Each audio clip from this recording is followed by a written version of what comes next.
Dongeye ndabaramukije mu izina rya Yesu Kristo. Nimugire amahoro kandi mukomeze mugubwe neza. Kuri iyi channel ya Evangeliste Bigirimana TV icishwaho ijambo ry'Imana rizima n'ubuhamya buzima kandi bufite ibimenyetso. Uyu munsi nifuje ko tuganira ku ijambo ry'Imana ariko tubereka n'ibibera mu madini no mu nsengero zitandukanye hirya no hino ku isi uko abo bantu bahagaze mu buryo bw'umwuka. Kadusenge Imana. Mana data wa twese turagushimiye kubw'imirimo n'ibitangaza abankurikira kuri uru rubuga bari mu Rwanda bari mu mahanga ku migabane itandukanye. Umwuka w'Imana afashe kubisobanura kandi babyumve kandi babashe kubohoka. Ndagushimiye kujye kubana natwe mu izina rya Yesu. Amen. Ndashaka ko dusoma ijambo ry'Imana dusanga mu gitabo cya Yeremiya ibice byaho 40 umurongo wa 4. Mukozi w'Imana Mushumba Damascene dufashe gusoma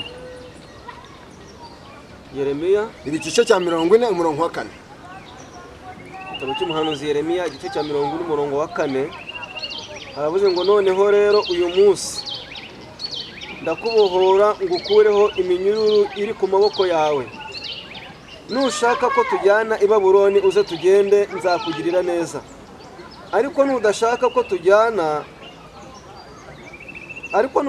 ko tujyanayo urorere. Dore igihugu cyose kiri imbere yawe, aho ubona hakubonereye abari hujye. Amen. Iri jambo riravuga ngo nuko rero uyu munsi ndakubohora ukureho iminyururu iri ku maboko yawe. Nushaka ko tujyana i Babuloni uze tugende. Ariko nabwo nuvunira ibiti mu matwi ntihumve ijambo ry'Imana ryagukiza ugakomeza kwihagararaho umenye inzira iri kwerekezamo kwizakubyara amazi nk'ibisozi. Iri jambo ndashaka kuri iyi ntego ivuga ngo gukizwa n'abitera umwaka. Mushumba Damascene, ubundi umwaka ubaho mu buzima busanzwe. Umwaka ubaho uko na Bibiliya yavuze ku kintu kijyanye n'umwaka. Ubwo Farawo yerekwaga cyangwa se yarotaga ziriya nzozi akabona inka zimishisha akabona ngo n'izindi ngo zinanutse z'umwaka. Umwaka mu buzima busanzwe umwaka ubaho. Hari igihe kuvuga umuntu ngo ngushangwa nahuye n'umwaka. Ariko noneho umwaka umuntu abonera mu nzu y'Imana kuko gukizwa nabi. Uwo ni umwaka wikubye. Ni umwaka wikubye, ni umwaka uteye ubwoba. Umwaka wo gukizwa nabi urarenze. None se ngewe ikibazo mfite kubera icyo abantu buzuye mu nsengero kandi tukabyuka mu gitondo tujya gukora ibitane tukambuka imipaka tukakatisha amatike y'indege insengero zikuzura abakirisitu ariko ibyaha bikarushaho kwiyongera. Biterwa n'iki? Buriya mukozi w'Imana rora ukuntu ibintu mbibona buriya kandi abantu babyumve neza. Hari abantu bumvishe Yesu ariko bategeze bahura nawe. Binjiye mu buryo bwa forode batanyuze mu irembo ry'intama. Kuko hari amagambo Yesu yavuze, yaravuze ngo ni irembo ry'intama. Umuntu niyinjira muri rye azakizwa. Haleluya. Iyo umuntu yaseseye akurira inkike iyo ageze mu bikari abangamira intama zanyuze mu irembo. Très bien. Akira aka kavuyo kose ubona mu rusengero ako kavuyo kandi abantu batwumve neza. Iri ni ijambo ry'Imana rizima. Ibi ntabwo ari ibishuka bapfa. Abantu batwumve neza. Aka kavuyo ubona mu nsengero mu bantu bitirirwa izina ry'Imana mu bantu bitwa ko abakozi b'Imana. Aka kavuyo kose ubona n'akabantu baseseye bagiye buforoderi bategeze bahura na Kristo. Niyo mpamvu bitera. Kubera iki gukizwa nabi bitera umwaka? Kubera iki usanga mu nsengero abantu bahekenya amenyo ukabona umuntu ni umugabo w'ibiro 130 yakuriye icyiciro runaka ariko ari guhekenya amenyo kabiri afite umunabi yajya no kuvuga ijambo akavuga ijambo ridasukuye mu kinyarwanda reka tubyite gutyo kandi mu rusengero niho umuntu yakagombye kuruhukira kubera icyo usanga ariho ubupagani bwinshi buri kandi umuntu akihesha amahoro akaririmba akatera amakorasi akabwira ijambo ry'Imana agakora ibiterane ariko ukareba ugasanga ubugome buri kugenda bwiyongera mu nsengero wowe nk'umuntu nkawe Mushumba Damascene ubifata ute ubibona gute? Ndagaruka ku kintu nari mvuze mu kanya. Burya iyo tuvuze gukizwa ni ugukurwa mu bya kera ibyo twahozemo, izo ngeso mbi zose twahozemo, kandi ntabwo umuntu yakizwa atarahura n'umukiza. Iyo umuntu ahuye n'umukiza ari we Kristo, ikintu akora ni ikirora, agukuramo umutima w'ibya kera akagushyiramo umutima mushya. Amen. Nubona umuntu ahekenye amenyo mu rusengero umenye ko agifite umutima w'ibya kera, ariko Kristo ntabwo yakora ikosa ryo guhura n'umuntu wamusigira umutima w'ibya kera. Reka reka niko Pawulo yandikiye Abakorinto, yaravuze ngo iyo umuntu ari muri Kristo Yesu aba ari icyaremwe gishya, ibya kera biba bishize.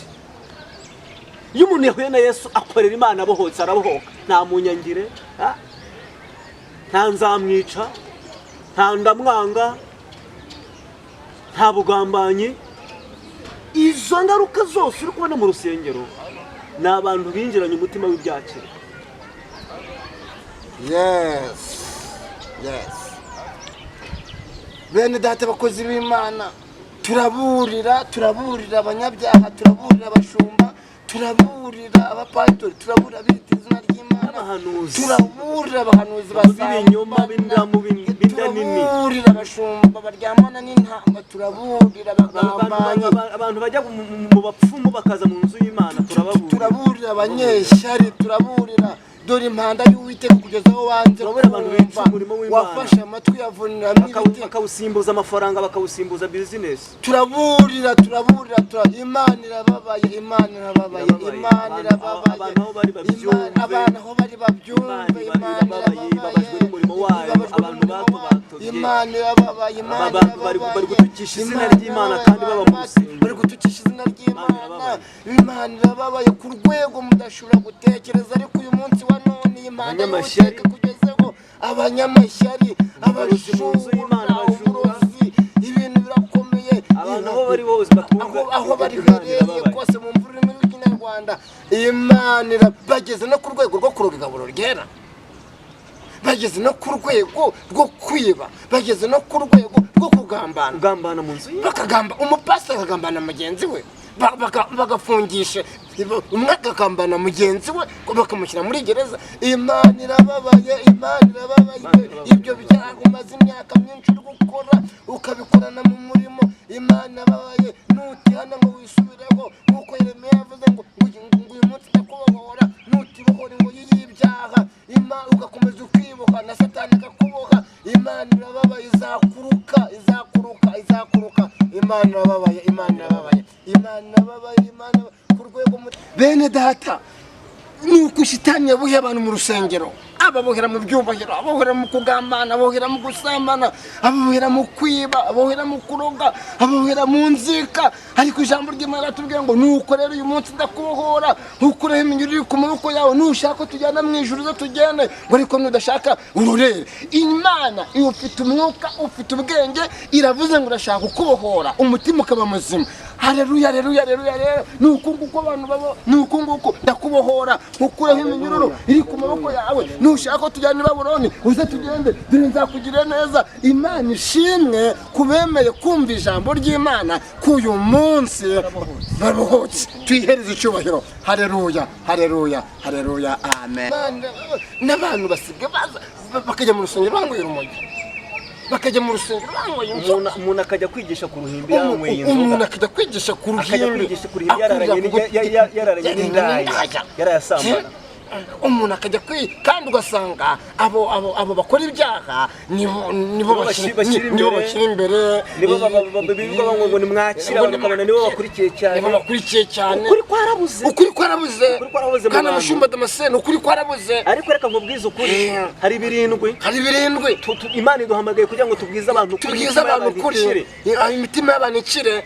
Imana irababaye ariko twegera gusenga, kwifurije kugira ngo Uwiteka kubohore, kwifurije kugira ngo marayika akubohore, kwifurije kugira ngo inkovu z'ibyaha marayika zigukureho, kwifurije kugira ngo umutima wawe ukire ubohoke, ujye ujya mu rusengero, ibyo wumviye mu rusengero ubishyire mu bikorwa, ntubisige aho ngaho wicaye. Kwifurije kugira ngo umwuka w'Imana yongera gukangure nk'uko ijambo ry'Imana ritubwiye. Mana Data wa twese, se umwami wacu Yesu Kristo, wabwiye Yeremiya ngo narangura avuga ngo nukuri uyu munsi ndakubohora.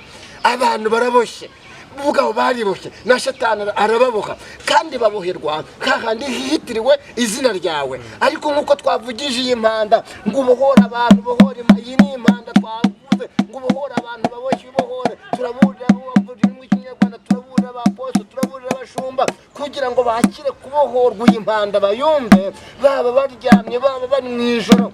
Iyi impanda bayumve mu ijoro, hagati y'umuntu ari mu rupfu, aba ari hagati y'ibitotsi n'urupfu. Mana tugushimiye ko iri jambo uriherekeje imirimo n'ibitangaza mu izina rya Yesu, amen.